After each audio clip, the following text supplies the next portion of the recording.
Kabajamtoota daawwattoota keenya egaa kun qophii bashannanaa guyyaa Iidaati. Kanuma sababeeffachuudhaan guyyaa Iidaa kanaan baga ittiin isin ga'een isiniin ja'a. Akkuma isin jetti guyyaan har'aa kun guyyaa Iidaati. Guyyaa Iidaa sababeeffachuudhaan sagantaa mata dureen isii ammas bashannanaatti qabannee dhufnee jirra. Kanaafuu wanti isinirraa eegamu chaanaala kana sabiskiraayib godhuu akkasuma laayik godhuu fi viidiyoo kana hanga xumuraa daawwachuu. Maal kana qofa qophii bashannansiisoo fi kofalchiisoo kana hunda isiniif qabannee dhiyaannee jira. Nu wajjin bashannana guyyaa gaarii isiniin jala.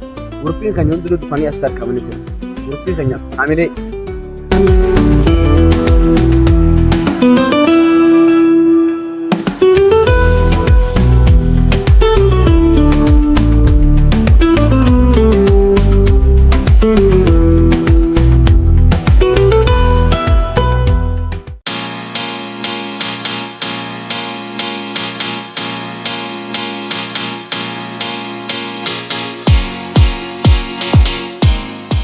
Kunuunsi ammaan tanaaf keessummoonni keenya hundinuu dhufanii jiranii jalqaba irratti maqaa isaanii wal barruun ta'a. Jalqaba irratti maqaan kee?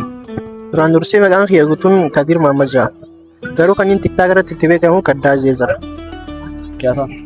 Maqaan kiyya Hanaana jedhama. Kan inni itti beekamu immoo Hanii Zeejjira. Maqaan kiyya Aishaa jedhama. Kan inni itti beekamu Ahmad. Maqaa keenya siin jaa? Maqaan kiyya Kadhugaa Aarifiin jedhama. Kan inni sooshaal miidiyaa irratti itti beekamu Idoo Feemas.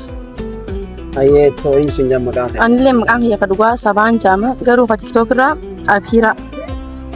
Maqaan kiyya Kadhugaa Abdussamad Lanjaanii kan sooshaal miidiyaa gin Hussein Lawaraadha.